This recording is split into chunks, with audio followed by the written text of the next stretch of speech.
ఉద్రిక్తతలు, వాగ్వాదాలు, నిరసనలు, ఆపై స్వల్ప లాఠీ చార్జ్. ఇలా ముగిసింది జగన్ నెల్లూరు జిల్లా పర్యటన.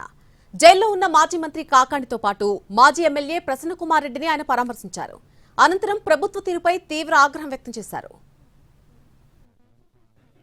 చిన్న చిన్న ఉద్రిక్తతలు, పోలీసుల ఆంక్షల మధ్య జగన్ నెల్లూరు జిల్లా పర్యటన ముగిసిందే. 3 సార్లు వాయిదా అనంతరం జగన్ జిల్లాకి రావడంతో ఆయన చూసేందుకు పెద్ద ఎత్తున కార్యకర్తలు తరలిచ్చారు. వారిని పోలీసులు ఎక్కడికక్కడ నిలువరించారు. నెల్లూరు సిటీలో మాత్రం కంట్రోల్ చేయలేకపోయారు. ముందుగా జగన్ జైల్లో ఉన్న మాజీ మంత్రి కాకాణితో ములాఖాత్ అయ్యారు. ఆయన పరామర్శించి ధైర్యం చెప్పారు. అక్కడి నుంచి రోడ్డు మార్గం ద్వారా సుజాతమ్మ కాలనీలో ఉన్న కొవ్వూరు మాజీ ఎమ్మెల్యే ప్రసన్నకుమార్ రెడ్డి నివాసానికి వెళ్లారు. స్వాగతం పలికేందుకు వచ్చిన కార్యకర్తలకు జగన్ అభివాదం చేస్తూ ముందుకు కదిలారు. ప్రసన్నకుమార్ రెడ్డి నివాసం దగ్గర కాసేపు ఉద్రిక్త పరిస్థితులు నెలకొన్నాయి. ఆయన్ని పోలీసులు అడ్డుకునే ప్రయత్నం చేశారు. దీంతో వైసీపీ శ్రేణులు వాగ్వాదానికి దిగారు. పోలీసులు స్వల్పంగా లాఠీ చార్జ్ చేశారు. దీంతో ప్రసన్నకుమార్ రెడ్డి రోడ్డు మీద బైఠాయించి నిరసన వ్యక్తం చేశారు. జగన్ వచ్చేంత వరకు ఆయన బయట నుంచి నిరసన తెలిపారు. ప్రసన్న ఇంటిని గుర్తు తెలియని వ్యక్తులు దాడి చేసిన నేపథ్యంలో ఆయన కుటుంబ సభ్యులను జగన్ పరామర్శించారు. ప్రసన్న తల్లి శ్రీలక్ష్మమ్మతో కాసేపు మాట్లాడారు. తమ పార్టీ అధికారంలోకి వస్తే ఇంతకు రెండింతలు చేస్తామంటూ జగన్ హెచ్చరించారు. సప్త సముద్రాల అవతల ఉన్నా వదిలేది లేదన్నారు. సప్త సముద్రాల అవతల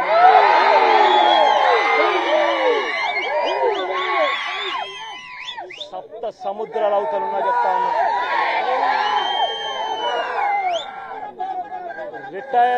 రిటైర్ అయి ఉన్నా కూడా చెప్తా ఉన్నా. బీఆర్ఎస్ తీసుకొని ఉన్నా కూడా చెప్తా ఉన్నా. ప్రతి ఒక్కరిని పిలిపిస్తాం. ప్రతి ఒక్కరిని కూడా పిలిపించి మీరు చేసిన ప్రతి పని కూడా చట్టం ముందర నిలబెట్టి మీ అందరికీ కూడా ఖచ్చితంగా శిక్ష పడేలా ఖచ్చితంగా అడుగులు పడతాయని మాత్రం ప్రతి ఒక్కరిని హెచ్చరిస్తా ఉన్నా.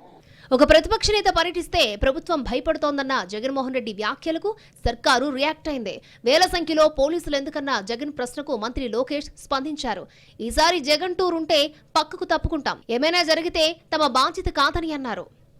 మాజీ ముఖ్యమంత్రి పులివెందుల ఎమ్మెల్యే ఈరోజు బయటికి వెళ్తే ఎనీవేర్ బిట్వీన్ 1000 నుంచి 3000 మంది పోలీస్ సోదరులు రోడ్డుపైకి వస్తారు. ముఖ్యమంత్రి గారు వెళ్తే కూడా అంత భద్రత ఇవ్వట్లేదు. మేము మళ్ళీ రెగ్యులేట్ చేస్తేమో ఆపారంటారు, రెగ్యులేట్ చేయకపోతేమో రేపు వదిలేమంటారా? సూటి వాళ్ళని అడుగుతున్నా. 1000 మంది ఎవరు ఉండరు రేపు ఆయన ప్రోగ్రామ్, హాయిగా వెళ్ళిపోతారు. ఏమైనా జరిగితే మాది బాధ్యత కాదు. ఒప్పుకుంటాడా వాళ్ళు? చెప్పండి ఎందుకు ఈ గోలంతా? జగన్ పర్యటన నేపథ్యంలో జిల్లా వ్యాప్తంగా 18 చెక్పోస్టులను, 43 సీసీ కెమెరాలను ఏర్పాటు చేశారు. అయ్యప్ప గుడి సెంటర్ నుంచి ప్రసన్న నివాసం దాకా కార్యకర్తలు పెద్ద సంఖ్యలో తరలిచ్చారు. పలు చోట్ల బార్కేడ్స్ తోసేశారు. ఒక హెడ్ కానిస్టేబుల్ చెయ్యి విరిగింది. ఓవర్ యాక్షన్ చేసిన వారిని గుర్తించే పనిలో ఉన్నామని పోలీసులు చెప్తున్నారు. వారిపై కేసులు నమోదు చేసే అవకాశాలు కూడా కనిపిస్తున్నాయి. మొత్తంగా చిన్నా చితకా ఘటనలు మినహా జగన్ నెల్లూరు జిల్లా పర్యటన సాఫీగానే ముగిసింది.